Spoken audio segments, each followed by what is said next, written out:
Good morning to all of you and very warm welcome to our Spin Academy YouTube channel। तो last session में हमारे पास थोड़ी technical problems आ गई थी, light वगैरह चली गई तो हमारा वो सेशन कंप्लीट नहीं हो पाया। लेकिन उसमें हमने सिलेबस को जो है कंप्लीटली कर लिया था। सिलेबस समझा हमने उसके अंदर कि 2024 एंड 25 के अंदर क्या सिलेबस होगा, तो उसके बारे में हमने डिस्कशन कर लिया था। So now today's session we will discuss about the chapter first solution। तो सॉल्यूशन में हम सबसे पहले डिस्कशन करेंगे। तो इस फर्स्ट ऑफ ऑल हम उसको समझने की कोशिश करते हैं कि आपके पास इसके अंदर हमें स्टडी किस किस की करनी है ना। तो इसको समझते हैं, उसके बाद हम वन बाय वन टॉपिक लेंगे, कौन कौन से टॉपिक्स इसके अंदर होंगे उन सब के बारे में डिस्कशन करेंगे और उसके बाद हम वन बाय वन टॉपिक लेते हुए इसको कंप्लीट करेंगे। सॉल्यूशन बड़ा ज़बरदस्त चैप्टर है और हम तुम्हें समझाएंगे कि किस तरह से हम समझेंगे कि जो सॉल्यूशंस है वो होमोजीनियस कैसे होते हैं, हेट्रोजीनियस कैसे होते हैं। ये तो वैसे भी आपने 9th क्लास में पढ़ा है, लेकिन जब मोल कंसेप्ट उसमें इन्वॉल्व कर दिया जाता है तो उसकी कंसंट्रेशन टर्म्स क्या होगी, उस पर बेस्ड न्यूमेरिकल कैसे होंगे उसको समझेंगे। तो प्रैक्टिकली समझने की कोशिश करेंगे हम इन चीज़ों को, ठीक है।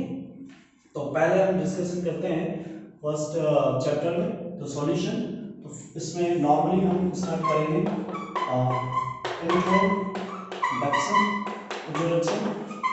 इंट्रोडक्शन में हम चीज़ों को समझेंगे कि सॉल्यूशंस क्या होते हैं, कहाँ से स्टार्ट। हम 9th क्लास से जीरो लेवल से स्टार्ट करेंगे, बिल्कुल जीरो लेवल से जो आपने 9th क्लास में पढ़ा है उससे मैं कनेक्ट करते हुए आपको जीरो लेवल से सॉल्यूशन स्टार्ट करवाऊंगा। तो वो इंट्रोडक्शन में हम उस चीज़ों की बातें कर लेंगे। ओके, नेक्स्ट टॉपिक है आपका मोल कंसेप्ट। क्या है? मोल कंसेप्ट। और इसी इंट्रोडक्शन में क्या क्या हो जाएगा, सॉल्यूशंस के बारे में बातें हो जाएगी, उसके टाइप्स ऑफ सॉल्यूशन हो जाएंगे, टाइप ऑफ सॉल्यूशंस, ये सारी चीजें इसमें स्टडी करेंगे। फिर आता है आपका मोल कंसेप्ट, है ना। तो मोल कंसेप्ट को हम पढ़ेंगे थोड़ा सा, क्या हो जाएगा मोल कंसेप्ट, ये चीजें हम पढ़ेंगे। मोल कंसेप्ट में क्या क्या हो जाएगा आपका, मोल कंसेप्ट में मास परसेंटेज हो जाएगा और मास परसेंटेज के साथ साथ आपका मोल परसेंटेज भी हम इसमें ऐड कर देंगे। तो वो इससे, क्योंकि मोल परसेंटेज से जेई में क्वेश्चंस आए हुए हैं तो उसको भी हम इसमें इन्वॉल्व कर रहे हैं। चलिए, है ना। तो आपका बेसिक पूरा लेके चलेंगे इसके अंदर। और सेकंड इसमें आपकी कंसंट्रेशन टर्म्स आ जाएगी, कंसंट्रेशन टर्म्स। और कंसंट्रेशन टर्म्स क्या हो गई आपके पास, वही मोलैरिटी,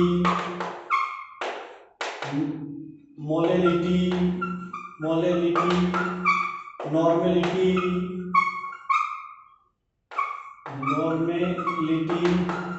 और इसी के साथ मोल फ्रैक्शन। क्या हो जाएगा, मोल फ्रैक्शन।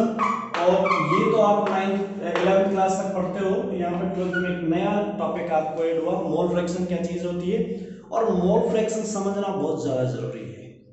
मोल फ्रैक्शन से ही आपके आगे क्वेश्चंस होंगे। आप चाहे राउल्ट लॉ की बात कर लो, उसमें हम बात समझेंगे तो यही आएगा। एंट्री लॉज ले लो, उसमें आगे चल के हम राउल्ट लॉ में फिर रिलेटिव लॉवरिंग वेपर प्रेशर्स, ये सारी चीजें देखेंगे, उसमें इसका बड़ा रोल है मोल फ्रैक्शंस का, तो उसको हम समझेंगे। तो ये आपका इसके अंदर मोल कंसेप्ट के अंदर हो गया है।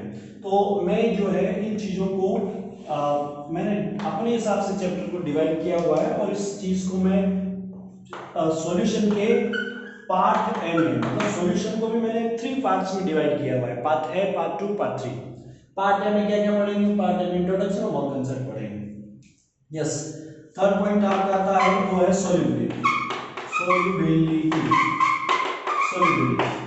सॉल्युबिलिटी में क्या, कितने टाइप्स की, डिफरेंट टाइप्स की सॉल्युबिलिटी पढ़ेंगे। इसमें नंबर 1 सॉल्युबिलिटी क्या हो जाएगी आपकी,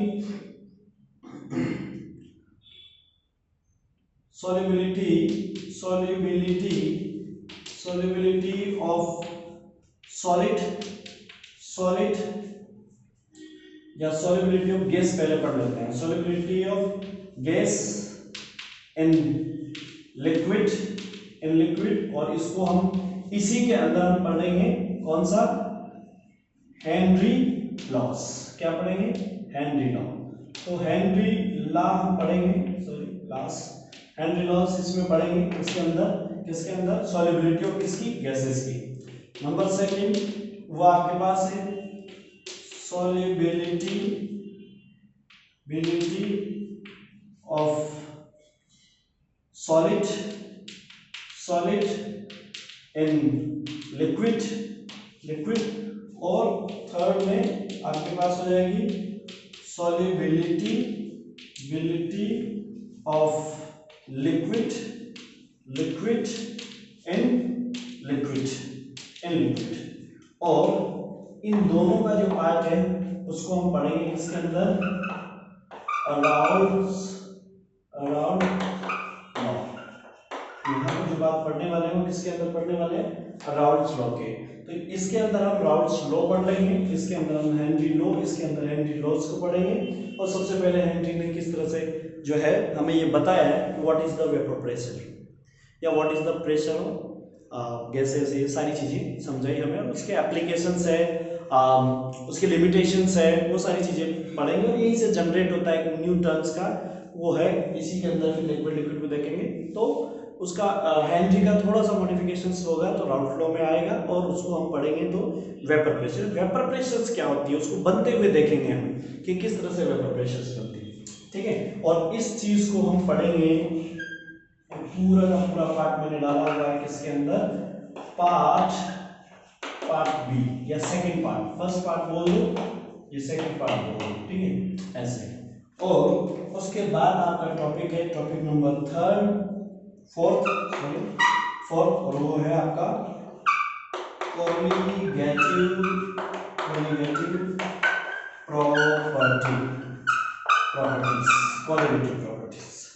कोलिगेटिव प्रॉपर्टीज में क्या क्या चीजें हैं। कोलिगेटिव प्रॉपर्टीज में आपका फर्स्ट ए में है क्या, रिलेटिव लॉगिंग वेपर प्रेशर, एक पॉइंट ये हो गया आपके पास। नंबर बी, ये इसी का राउल्ट लॉ का ही मॉडिफाइड रूप ऑफ है, उसमें हम देखेंगे किस तरह से बनता है वो देखेंगे, ठीक है। फिर उसके बाद है आपका एलिवेशन इन बॉइलिंग पॉइंट, किस तरह से बॉइलिंग पॉइंट का एलिवेशन होता है उसको देखेंगे।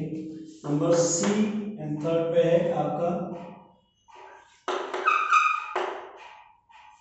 यहाँ पे नहीं दिखेगा आपको तो मैं इसको इधर ले लेता हूँ ना, ये शो नहीं होगा तो यहाँ ले लेते हैं, बात एक ही जगह ले लेते हैं, इसको हटा देते हैं यहाँ से।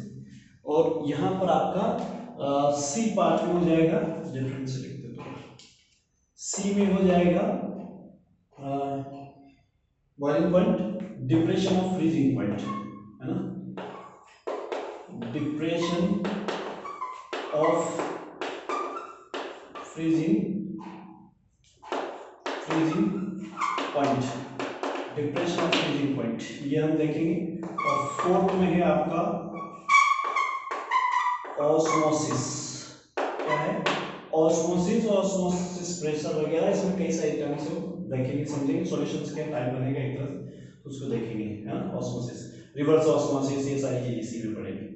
और आपका इसी के अंदर में अलग से सेपरेट टॉपिक है, वैसे कि कोलिगेटिव प्रॉपर्टी नहीं है, उसमें फिफ्थ पार्ट में हम डाल देते हैं उसको, और वो है आपके पास क्या है, वांट हाफ फैक्टर, तो उस वांट ऑफ फैक्टर को भी हम देखेंगे। तो ये सारी चीजें हम पढ़ेंगे इसके अंदर। और ये यहाँ से colligative property, want of factor, ये सब हमने डाली हुई है किसके अंदर, पार्ट सी या थर्ड में, तो इस तरह से हमने चैप्टर को डिवाइड किया हुआ है। इसका first introduction on concept part A, first A में आ गया आपका, फर्स्ट आ गया सॉल्युबिलिटी जो है उसमें हेनरीज लॉ, राउल्ट लॉ, ये उसके सेकंड पार्ट में है। और कोलिगेटिव प्रॉपर्टी जिसमें relative logging vapour pressure, elevation of boiling point, depression of freezing point, osmosis, है ना। तो और उसका फिफ्थ पार्ट अलग से जो हमने, क्योंकि क्वालिटेटिव प्रॉपर्टी के अंदर मैं इन्वॉल्व नहीं कर रहा हूँ, क्वालिटेटिव प्रॉपर्टी आपके दिमाग में सेपरेटली होनी चाहिए कि क्वालिटेटिव प्रॉपर्टीज कौन कौन सी है। ये चीज, ये जो मैपिंग है ना चैप्टर की, ये आपके माइंड में होनी चाहिए। अगर ये मैपिंग माइंड में है तो चैप्टर को समझना इजी हो जाएगा, है ना। अपने लिए थोड़ा सा काम इजी हो जाएगा, हम अच्छे से समझ पाएंगे इसको कि क्या होता है एक्चुअल में। और यहाँ पर वांट ऑफ फैक्टर, और इसी वांट ऑफ फैक्टर को मैं वापस से सब पे लगाऊंगा क्वालिटेटिव प्रॉपर्टीज पे, तो फिर से हमें उसको वांट ऑफ फैक्टर को जोड़ते हुए वो फिर से क्वालिटेटिव प्रॉपर्टीज वापस से हमें थोड़ी बहुत चेंज करके देखनी होती है, उसमें क्या मतलब डिफरेंस आता है वो देखेंगे, ठीक है। और इसी के अंदर हम डिसोसिएशन, एसोसिएशन, ये सारी चीजें, है ना, एबनॉर्मल मास, ये सारी चीजें इसके अंदर हम देख लेंगे। तो ये सब कुछ एक मैपिंग है, पूरा एक चैप्टर का मैपिंग है। तो ये आप एक बार इसको समझ लो, देख लो, और स्क्रीनशॉट लेना चाहो तो स्क्रीनशॉट इसका ले लो। तो ये चैप्टर आपके चैप्टर की जो है वो मैपिंग है, और ये आपके सामने है। अब हम स्टार्ट करेंगे चैप्टर, और उसमें हम इंट्रोडक्शन और मोल कंसेप्ट। तो हम इसमें इंट्रोडक्शन और मोल कंसेप्ट आज वाले चैप्टर में हम इंट्रोडक्शन समझेंगे थोड़ा बहुत, उसमें या तो मास परसेंटेज को समझने का कोशिश करेंगे, मोल परसेंटेज है उसको समझेंगे। तो मोल, ये कंसंट्रेशन टर्म्स, जो मोल कंसेप्ट है पूरा, उसको सेपरेटली फिर अलग से हम देखेंगे, ठीक है। तो चलिए इसे स्टार्ट करते हैं, इसे रब कर देते हैं। So now we started the introduction of the solution chapter. So in this chapter, first of all, we try to understand solution, but before the solutions definition, हम कोशिश करेंगे कि सॉल्यूशंस आया कैसे, है ना। कई लोगों के दिमाग में 9th क्लास में जब हम पढ़ते हैं तो उसमें मिक्सचर्स और सॉल्यूशंस, वो दो चीज़ें, जैसे कि मैं आपको समझाने की कोशिश करूं कि आपको छोटी सी चीज़ बोलूं मैं, है ना। एक आपके सामने एक बीकर है, और उस बीकर में पानी है, ठीक है, और उसमें मैं कुछ डिजोल्व कर देता हूँ। एक बीकर है, बीकर में हमने वाटर ऐड किया और उसमें कुछ सॉल्यूशन ऐड किया। मैं आपसे ये बोल दूँ जैसे कि मैंने सॉल्यूट ऐड किया, जैसे कि मैं कहूँ आपसे मैंने इसमें शुगर ऐड कर दिया, वाटर में शुगर ऐड कर दिया, ठीक है। हमने वाटर ले लिया, ये हमारे पास वाटर है, और इसमें हमने शुगर ऐड करके डिसॉल्व कर दिया। अब मैं कहूँ तो ये क्या है, तो एकदम से आपके माइंड में आता है, अगर आपने पढ़ा है अच्छे से तो एकदम आपके माइंड में आता है this is the solution, okay, ठीक है। अगर मैं आपको कहूँ कि मैंने ये इस तरह से जो आपके पास चॉक्स वगैरह है, इनको आपस में मिक्स किया, है ना, तो ये मिक्स किया, तो मैं कहूँ कि ये क्या है, सॉल्यूशन है क्या? नहीं, आपके दिमाग में सर ये मिक्स है। या फिर मैं ये कहूँ कि आपसे आप शुगर को किसी भी सीड्स के साथ मिक्स कर दो, तो आप क्या कहोगे इसको? सीधा आपके माइंड में आता है कि sir this is mix to each other, ये मिक्स हुआ है और मिक्सिंग है इसकी, ओके। बट क्या सॉल्यूशन मिक्सचर से है क्या? क्वेश्चन क्या है कि सॉल्यूशन इज अ मिक्सर और not? Yes, solution is a mixture. Sir solution को मिक्सचर बोल सकते हैं, तो फिर इसको क्या बोल रहे हैं? ये भी तो मिक्सचर है, सॉल्यूशन मिक्सचर है, क्या फिर इसको सॉल्यूशन बोल सकते हैं क्या? बड़ा डिफरेंस है, क्वेश्चन है, इसको समझने की कोशिश करेंगे। तो यही मैं बोल रहा हूँ, चैप्टर को फील करवाओ। चलिए समझते हैं क्या है। हम स्टार्ट कर रहे हैं क्लास 9 से। क्लास 9 में आपने पढ़ा होगा मेटल, है ना, और मेटल जब आपने अलग अलग उसकी स्टेज पढ़ी है, सॉलिड, लिक्विड, गैस, ये चीजें पढ़ी है, तो मैं वहीं से स्टार्ट कर रहा हूँ। वहाँ पे आपने प्योर कंपाउंड, मिक्स कंपाउंड, इस तरह की चीजें पढ़ी होगी। प्योर कंपाउंड्स क्या है, मिक्स कंपाउंड्स क्या है, इस तरह की चीजें पढ़ी होगी। तो मैं स्टार्ट कर रहा हूँ आपके मिक्सचर से। किससे? मिक्सचर। सिंपल सी definition, mixture. What is the mixture? Simple thing, no problem. What is the mixture? Sir, two or more than two compounds or two or more than two things mix to each other. It's called a mixture. Simple सी बात है भाई, आप दुनिया की कोई भी चीज आपस में मिक्स कर दो, उसको हम मिक्सचर बोलेंगे। Yes, simple. तो दिस इज द मिक्सचर। अब mixtures are classified into two categories. हमने दो चीजें उठाई और दो मिक्स की, है ना, दो चीजें उठाई दो मिक्स की, और मिक्स करते ही हमने देखा आफ्टर द मिक्सिंग, है ना, we observe this is the present in the same phase और डिफरेंट फेज। तो फिर वो समझ में आता है हमें कि मिक्सचर्स को हम जब ऐसा कर रहे हैं, जैसे कि suppose that we take a water and we take some amount of the salt and we add the salt in the water, simple, it's called a mixture। Mix किया है ना, और मैं क्या कर रहा हूँ, उसको मिक्स कर रहा हूँ, ये मिक्स किया मैंने, मिक्स किया, it's called a mixture, it's called a mixture, okay। But after the mixing we observed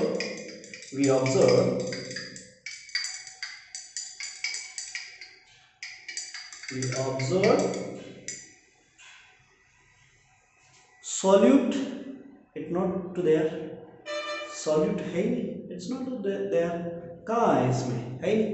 तो solute and solvent are present in the same phase, एक ही phase में। can you identify where is the solute? हाँ, you say that sir solvent तो पता है ये रहा, but where is the solute? can you identify? no, हम identify नहीं कर सकते because solute completely dissolve in the solvent, so it's called a, first of all it's a mixture, but which type of mixture? it's a homogeneous mixture, है ना। the solute and solvent present in the same phase, we can't identify where is the solute in the solvent, है ना, हम identify नहीं कर पा रहे हैं ये चीजें, तो हम उसे क्या बोलेंगे, होमोजेनियस, ओके, ये हमने बोल दिया, ओके। सो तो we have one type, number one the homogeneous, what is the name,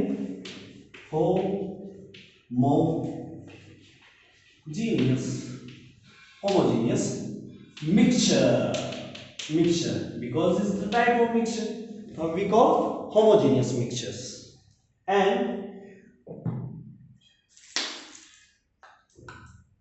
we take some water, yes, we take some water and we add some amount of oil, हम कुछ oil को add कर रहे हैं इसमें, क्योंकि भाई हम उसको ऐड ही तो कर रहे हैं, उसमें मिक्स ही तो कर रहे हैं, we try to mix the oil into water.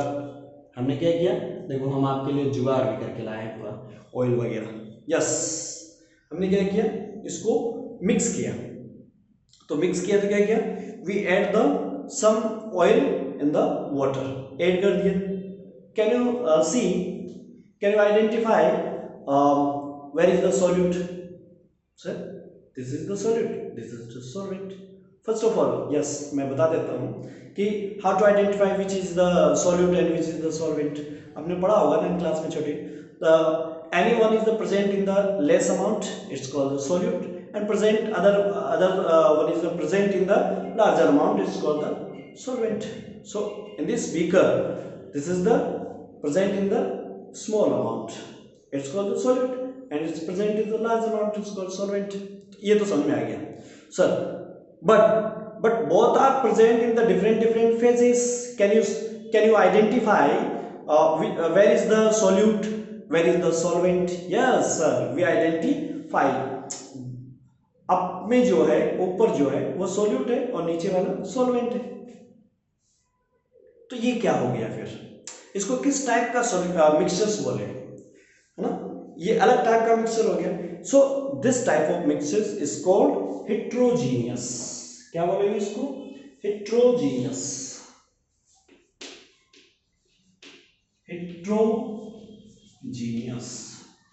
Genius mixture,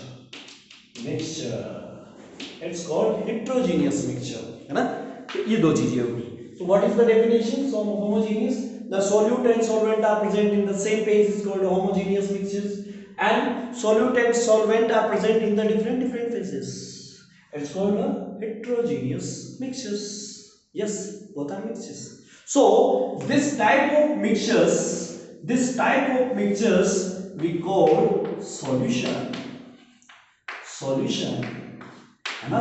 तो सॉल्यूशन क्या है? Solution one type of mixture. Solution क्या है? वन टाइप ऑफ मिक्सचर, एक टाइप का मिक्सचर है ना, है ना। और कैसा मिक्सचर है? This is the homogeneous mixture. ये पॉइंट है, एग्जाम्स में पूछा जाता है। Solution is the homogeneous mixture. ABC में पूछ लेता है आपसे एमसीक्यूज में, है ना, वो है। और ये जो बचा बेचारा, अब इसको किसी भी डेफिनेशन, इसको जब होमोजेनियस मिक्सचर से उसको नया नेम दे दिया आपने, व्हाट इज द सॉल्यूशन, उसको नया नेम दिया है, सॉल्यूशन दे दिया है, तो इस बचे हुए को क्या रखा आपने? फिर ले दे के इसको कुछ नहीं दिया, जो था वही दे दिया। क्या? मिक्सचर। ये मिक्सचर है, मिक्सचर ही रहने दिया। हाइड्रोजीनियस मिक्सचर है तो मिक्सचर ही रहने दिया। तो अपने माइंड में जब डायरेक्ट सॉल्यूशन कहते हैं तो आपके माइंड में डायरेक्ट सॉल्यूशन की फॉर्म बोलते हैं तो ये दिमाग में आता है, मिक्सचर्स की फॉर्म बोलते हैं तो ये दिमाग में आता है ना। ये दोनों थिंग्स आपके माइंड में आती हैं, बट ये टाइप ऑफ मिक्सचर्स है। तो सॉल्यूशंस क्या है आपके सामने? ए टाइप ऑफ मिक्सचर्स। और कैसा टाइप है? होमोजेनियस। बोलिए, क्या आपको ये समझ में आया? बोलो, अगर आपको ये समझ में आया है तो आप इसे वीडियो को लाइक करें, शेयर करें, सब्सक्राइब करें। आपके इन सब से हमें एक मोटिवेशन मिलता है। आप जितने ज़्यादा लोगों को शेयर करोगे तो उनको भी बेनिफिट होगा और हमें एक मोटिवेशन मिलेगा, और उस मोटिवेशन से हम और नई नई क्रिएटिव चीज़ें बनाएंगे और आपको शेयर करेंगे, आपको पढ़ाएंगे, आपको लिखाएंगे, अलग अलग तरीके से हम कोशिश करेंगे। चलिए नेक्स्ट बात कर लेते हैं। ये इंट्रोडक्शन हो गया। सॉल्यूशन का जो था आपके पास वो समझ में आ गया है। फर्स्ट पॉइंट हमें क्लियर हो गया है सॉल्यूशन क्या होता है। अब आते हैं टाइप ऑफ सॉल्यूशन, है ना, टाइप ऑफ सॉल्यूशन। चलिए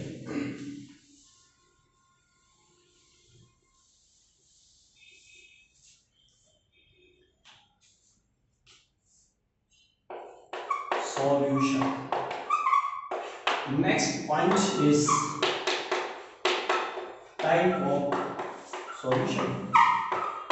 टाइप ऑफ सॉल्यूशन सिंपल, ये बहुत सारे हैं सॉल्यूशन जो है वो बहुत सारे टाइप्स हैं। कौन कौन से टाइप्स हैं? जैसे कि आपके पास नंबर एक बात में क्लासिफाई करूं, on the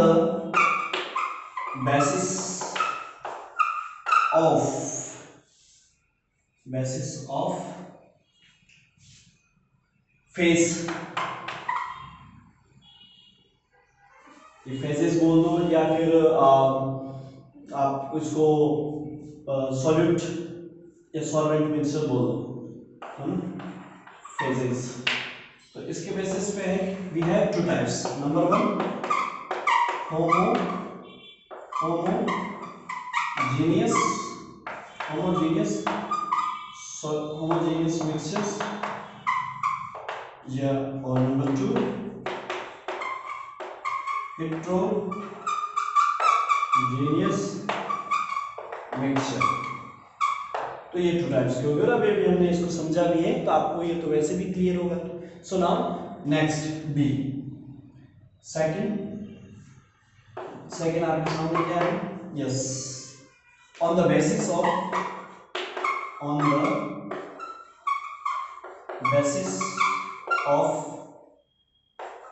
the amount of solute के अमाउंट के बेसिस पर। नंबर ए क्या है? Yes, dilute solution. Number two या बी बोले तो वो क्या है? कंसंट्रेशन या कंसंट्रेटेड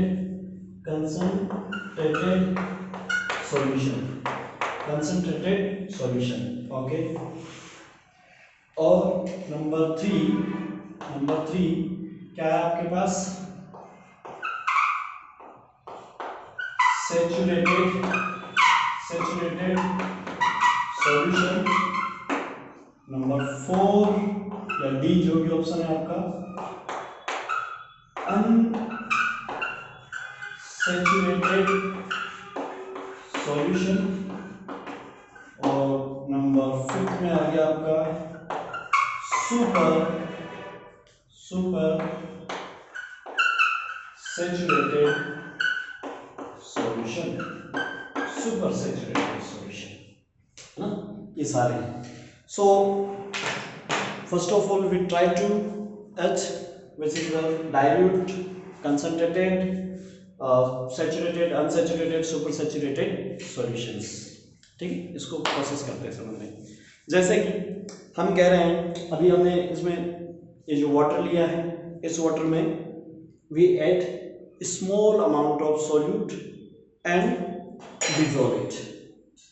मैंने इसको क्या कर दिया, डिसॉल्व कर दिया। ठीक, लेस अमाउंट में मैंने ऐड किया है और उसको मैंने डिसॉल्व कर दिया और ये डिसॉल्व हो गया इसमें। तो हम क्या कहेंगे, इसके पर यूनिट वॉल्यूम एरिया में the number of particles of the solute कितने प्रेजेंट होंगे, कम प्रेजेंट होंगे, क्योंकि मैं इसको अगर टेस्ट करूं तो मुझे जो सॉल्टी वाटर है उसका टेस्ट कम आएगा। मतलब सॉल्टी टेस्ट आएगा, डेफिनेटली आएगा, नॉर्मल वाटर से तो सॉल्टी है।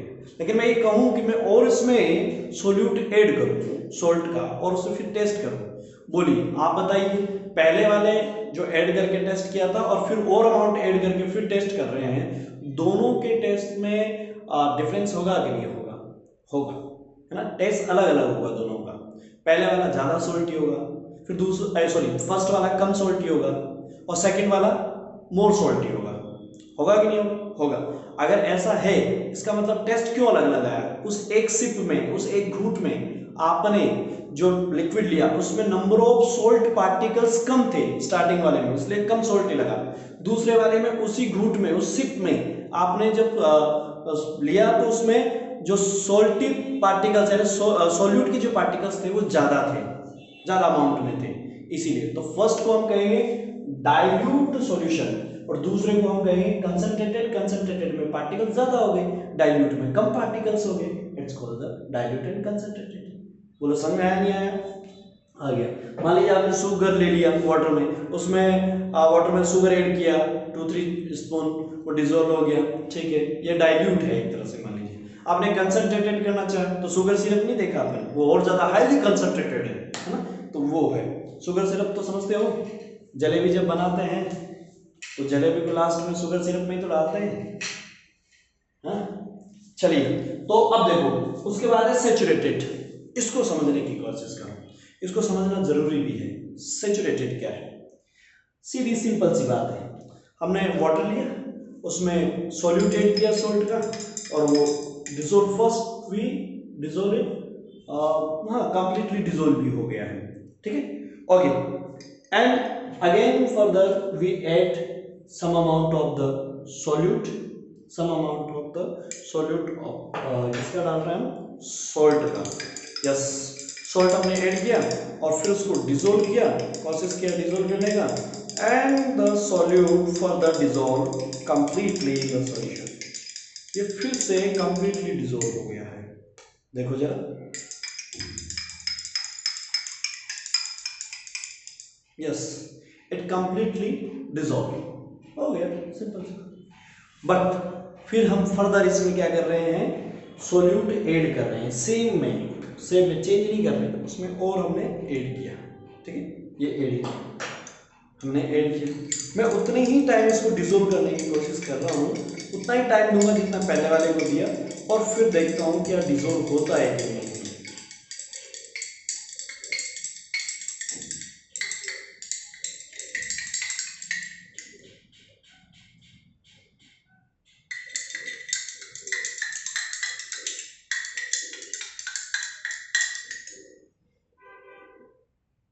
यस, आप अभी भी देख सकते हो यहाँ पर इसमें थोड़े बहुत पार्टिकल्स हैं, ये उतना टाइम लिया है लेकिन ये स्लोली डिसॉल्व हुआ है, ठीक है ना। अब ये थोड़े बहुत पार्टिकल्स रह गए, ये देखो, ये मैं डिसॉल्व करता हूँ, ये डिसॉल्व हो गया, चलिए हो गया, ठीक है ना, ये डिसॉल्व हो गया। चलिए अब फिर से हम और अमाउंट ऐड कर रहे हैं, किसका? सोल्यूट का। ये लो सोल्ट का हमने और डाल दिया, इसमें सोल्ट डाल दिया, ये लो हमने और ऐड किया। अब हम और इसको डिसॉल्व करने की कोशिश कर रहे हैं।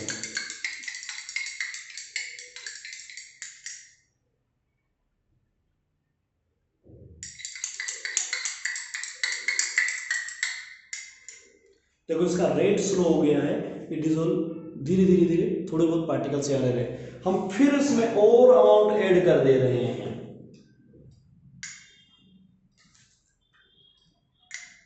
हमने और अमाउंट ऐड किया इसमें और फिर उसको डिसॉल्व कर रहे हैं। ठीक है, एक सिचुएशन ऐसी आएगी कि सॉल्यूट का जो डिसोल्यूशन है, सॉल्यूट का जो डाइल्यूशन है वो डिक्रीज हो जाएगा, वो डिसॉल्व नहीं हो पाएगा और वो बीकर में ही रहेगा। क्या करेगा? बीकर में ही रहेगा। ये अब डिसॉल्व नहीं होगा, डिसॉल्व नहीं होगा, बस ये रुक गया, डिसॉल्व होना स्टॉप हो गया। टेम्परेचर पे, कौन से? रूम के टेम्परेचर पे। तो सेम टेम्परेचर पे जो स्टार्टिंग में मैंने डिसॉल्व किया था 1 स्पून, उसी को मैं ऐड करते ऐड कर रहे हो और लास्ट में टेम्परेचर सेम है। अब देखो ये डिसॉल्व नहीं होना चाह रहा, हाँ मैं इसको डिसॉल्व कर रहा हूँ लेकिन ये डिसॉल्व नहीं होगा। It's called saturation. अब सैचुरेशन में आ गया। आपको एक ही टीचर जो है बारी बारी से पढ़ा रहा है। फर्स्ट पीरियड स्कूल में फर्स्ट पीरियड आपको पढ़ाया, ठीक है, मजा आ गया। सेकंड पीरियड उसी का आ गया, ठीक है, एक्सेप्ट कर लेते हैं, पढ़ लेते हैं। थर्ड पीरियड फिर उसी का आ गया और वही सब्जेक्ट, सेम सब्जेक्ट। अब तो आपका सैचुरेशन आ जाता है। अब भाई अब नहीं एक्सेप्ट कर सकते हैं भाई, टीचर अब तेरे को नहीं झेल सकते हैं। अब कैपेसिटी नहीं है हमारी, सेम सब्जेक्ट को केमिस्ट्री को पढ़ने की हमारी कैपेसिटी नहीं है। इसका मतलब क्या हुआ? आप सैचुरेशन, आपका जो माइंड है वो सैचुरेटेड हो गया, सैचुरेशन में आ गया। अब एक्सेप्ट करने की कैपेसिटी नहीं है। इतने चैप्टर्स, इतने पीरियड्स ले लेके क्या हमें मारेगा क्या? ओके, तो आपको अब सैचुरेशन में आ गया, यानी कि ये सैचुरेशन कंडीशंस हो गई। So what is the means of saturation? We can't add more amount of solute in a solution, in a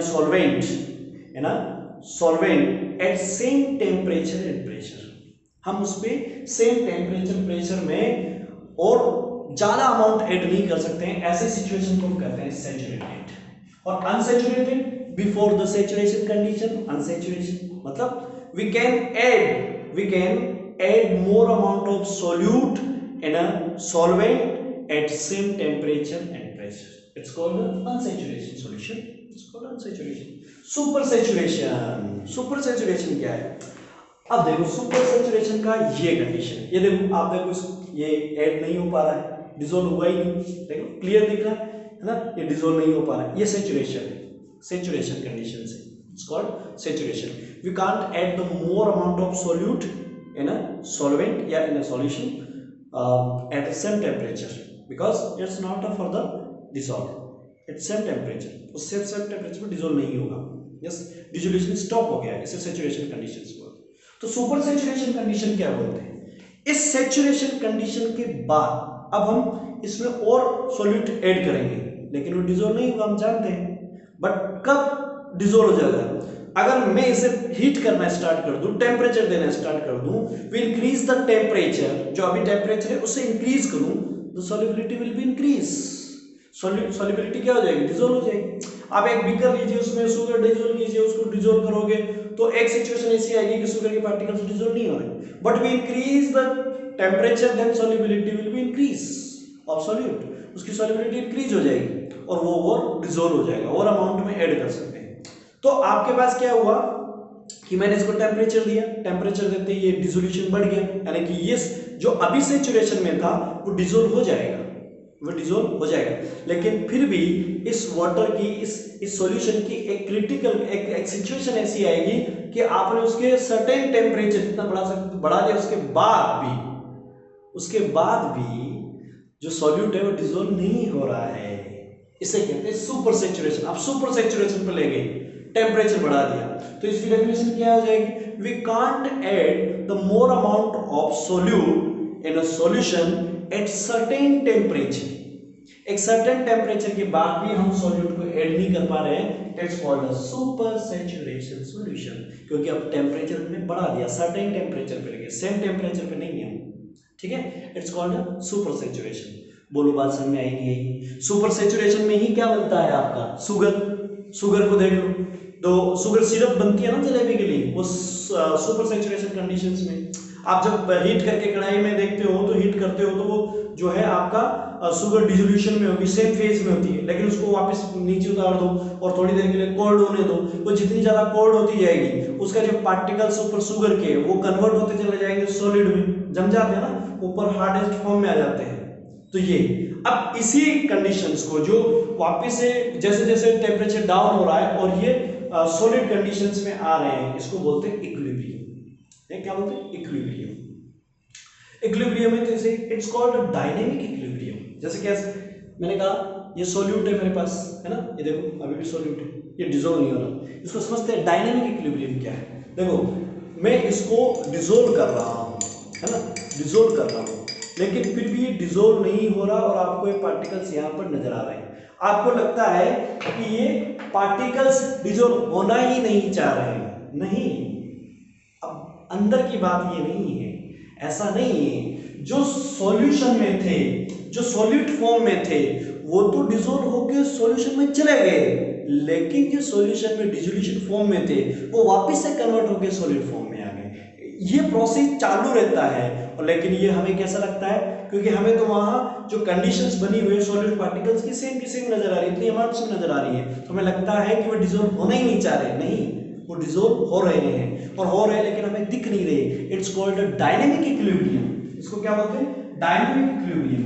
तो यहां पर आपके पास सॉल्यूट जो है वो सॉल्वेंट में मिक्स होते हैं और सॉल्यूशन बनाते हैं, सॉल्यूशन। तो ये दोनों है तो सॉल्यूशन के अंदर, लेकिन क्या हो रहा है, जो सॉल्यूट है, जो बचे हुए सॉल्यूट है, जो इसके अंदर जो ये सॉल्यूट पार्टिकल्स बचे हुए हैं, ये मैं जैसे डिसॉल्व कर रहा हूं, ये तो ब्रेक डाउन होकर सीधे किसी में सॉल्यूशन में मिक्स हो रहे हैं, लेकिन सॉल्यूशन में जो डिसोल्यूशन फॉर्म में है वो वापस से कन्वर्ट होकर किसमें, सॉल्यूट फॉर्म में आ रहे हैं। ये तो इधर जा रहे हैं और ये वापस कन्वर्ट होकर सॉल्यूट फॉर्म में आ जा रहे हैं, इसीलिए सॉल्यूट और सॉल्वेंट अलग दिख रहे हैं, वहां सॉल्यूशन दिख रहा है। कुछ आई समझ में? It's called a dynamic equilibrium. क्या बोलते हैं इसको? Dynamic equilibrium. It's called a dynamic equilibrium. I think आपको ये डायनेमिक इक्विलिब्रियम समझ में आया होगा कि आपने क्या किया। What is the dynamic equilibrium? The solute particles present in the solution. मैं डिसोल्व कर रहा हूं तो सॉल्यूट पार्टिकल्स तो क्या हो रहे हैं, डिसोल्व होकर सॉल्यूशन में जा रहे हैं, लेकिन पहले से ही जो डिसोल्यूशन फॉर्म में सॉल्यूशन में थे वो कहां आ रहे हैं, वो वापस से सॉल्यूट फॉर्म में आ रहे हैं और आपको उतनी ही अमाउंट में दिखाई दे रही है, कंटिन्यूअसली चल रहा है, इसीलिए इसको कहते हैं डायनेमिक, क्योंकि ये उधर से चल रहा है, वो वापस इसमें आ रहे हैं, ये जा रहे हैं, वो वापस आ रहे हैं। It's called dynamic equilibrium. Equilibrium में तो हो ही गई, क्योंकि जितने इधर है वो इधर जो दिख रहे हैं आपको सॉलिड पार्टिकल्स वो वैसे के वैसे बने हुए हैं, क्योंकि वो उधर जाके इधर आ रहे हैं, सेम अमाउंट फिक्स है, इक्विलिब्रियम में आ गया, आपको कुछ नहीं हो रहा है इसके अंदर। तो it's called dynamic equilibrium. I think आपको डायनेमिक इक्विलिब्रियम भी समझ में आ गया होगा। यस, सो वीडियो ज़्यादा लॉन्ग हो रहा है, तो हम इसके बाद वन टाइप ऑफ सॉल्यूशंस और हैं उसको हम पढ़ेंगे on the basis of dispersion phase and dispersion medium and a solute or solvent के basis पे we have 9 types